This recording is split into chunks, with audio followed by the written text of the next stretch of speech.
Hey guys, and here with another Konosuba Fantastic Days video. Okay, so today let's take a step back and look at something relatively important, which is equipment. Okay, so this is gonna be a basic equipment guide. Things I'm gonna cover: what type of equipment to farm, where to find them, and also before we continue, I want to talk about this new monthly login bonus, which is pretty sweet. Okay, so currently on top of this special login, we also have a monthly login bonus. I don't know if they will reset every 28 days or it only reset on the first day of the month. So personally, I feel like the monthly login bonus is pretty generous.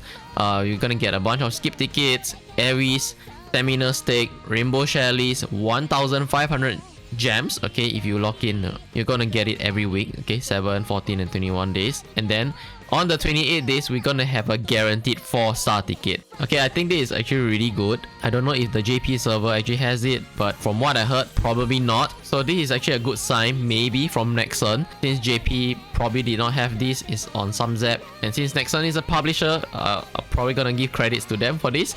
There's also a skill pot here, so what I'm saying is the rewards are actually pretty good, and there's upgrade materials here as well. Okay, so back to the video. So there's actually 2 ways that you can go about doing this. Okay, the first one being just going through the list and then see, okay, like maybe I want to farm this, and then you just click this, and then they'll show you a list of stages that you can farm for those. But personally, I use both this method and also the spreadsheet as well. Let me go to the spreadsheet here. This is actually created by Luna on Discord. I believe Luna is active on both Konosuba Discords, and this is actually what I'm using most of the time, because using this you can actually see like what stage drop what, and I'll cover that in a bit.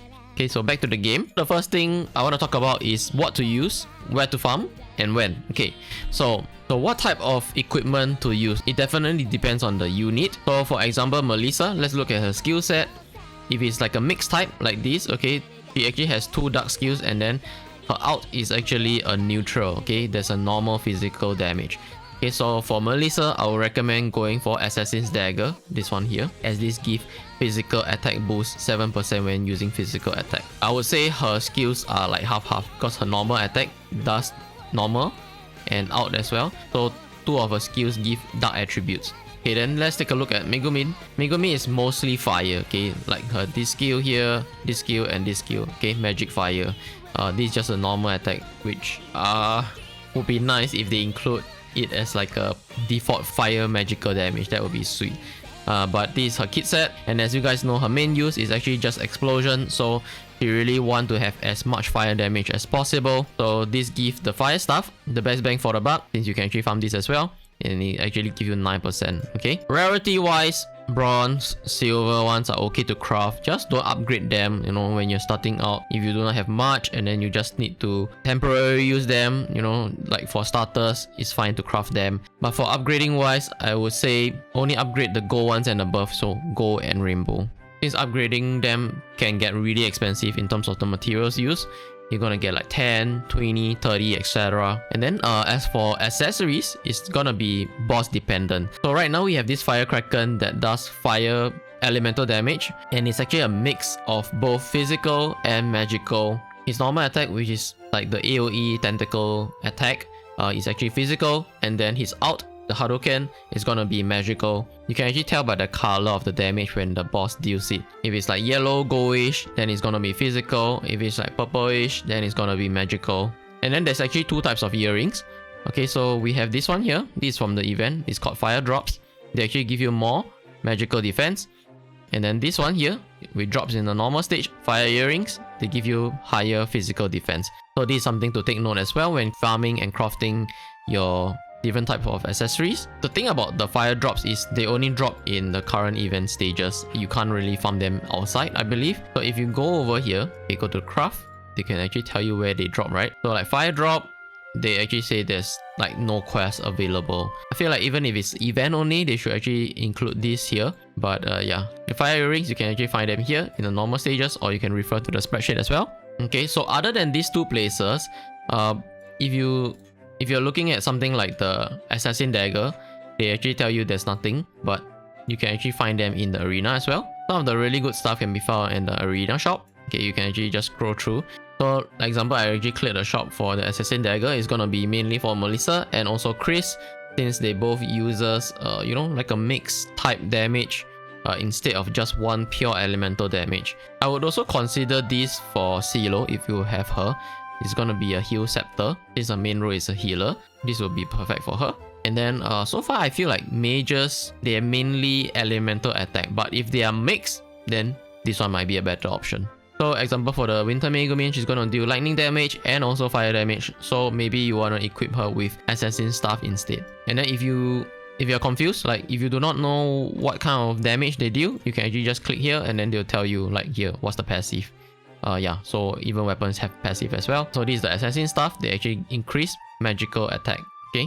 The next thing you want to note is looking at the spreadsheet. Okay, so personally, when I'm farming for whatever stuff that I'm looking at, so for example, for the next event, I might want to have some marine earrings.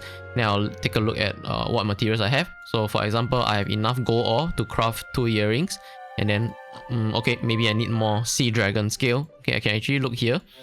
Okay, for sea dragon scale. But since mainly I'm gonna be farming for this, I have to look through like, okay, what has this? So you can actually look through one by one. You have to wait for the loading and then just see, okay, this one drop Injure Feather and then this drops a Sequoia Branch. Or you can just go to the spreadsheet here and then take a look at like the marine earrings. Okay, so like example, marine earrings, what do I want to farm? Injure Feather, Injure Feather, Injure Feather, Gold Ore, Sequoia Branch. So you can also see like, okay, so what is gold ore used for? Okay, so all elemental earrings require gold ore. So this is where I plan where I want to farm. So if I say, okay, maybe I have gold ore, so I want to prioritize something else. But hey, there's only Injure Feather or Weaven Bone. So I look at Injure Feather and Weaven Bone. What do they actually craft? What are these 2 materials used for? So Injure Feather is used to craft anti-status effect amulets. So like this one here. Okay, so like all the amulets here. Anti-seal, anti-haste, poison, bind, etc. Whereas the Weaven Bone, okay, just scroll down, Weaven Bone. Okay, all staves use Weaven Bone. If I can foresee myself crafting like maybe marine stuff or something else, then I would farm this. But otherwise, you know, you can actually determine what you want to be farming for. And one more thing to note, that they will tell you like, okay, best node to farm 519. Bonus drop is actually Dark Dagger. But you can actually, you know, control F and then see, okay, like maybe on farm for more Dark Dragon scale, right? So you can actually scroll through, okay, 519, Gold Ore, Sea Dragon scale is the Dark Dagger. But on top of that, another stage is actually the Bright Scepter here. If you do not want to have too many Dark Daggers, you might actually want to farm something else instead. Or you might just want to filter like, okay, I only just need more Sea Dragon scale. Then you just scroll down.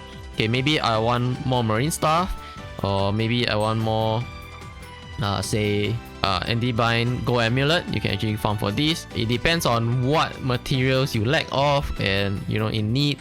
So you can actually farm for those. You can actually even stock up on those, especially on the 2 times event. Like right now we are having the 2 times drop event for normal stages. Then if you do not immediately need those, maybe you want to stock up on like materials, or if say like, oh, okay, do I really need a dragon horn? Since most likely I'm not gonna use spear, then maybe you do not want to stock up on this, but you know, just in case, you might want to stock up just a bit after you are done with most of the other stuff. So next I want to talk about when to farm these. Okay, so very simple. Usually on the event itself, if you are lacking of like earrings or like some weapons, you can straight away farm for those. But otherwise, if you're done and then you have nothing to farm, you can start farming for future events. You can preempt. Okay, so if you follow the release schedule, we can kind of foresee, predict a bit. It might not be 100%, but you have something to work towards, which more or less the case. So for example, I actually started farming for like the marine earrings. I also prepared some recipe for the thunder earrings in case I need them. Basically, you just want to prepare, you know, in advance. If you need them, you know, it's good to have on set. But this one I never intentionally farm. I just happened to be farming for this.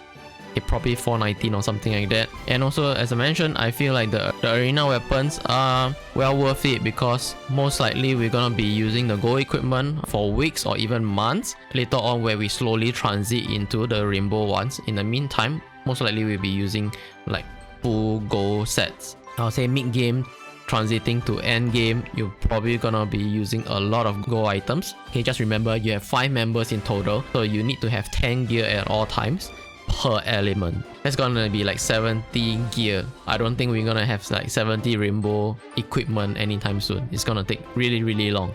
So in the meantime, you're gonna fill up with mostly gold equipment, and then even 17 gold equipment will take you a while, you know, probably like mid-game to actually farm for everything. I will see this as a much achievable goal, you know, as time passes while preparing per event and arena as well.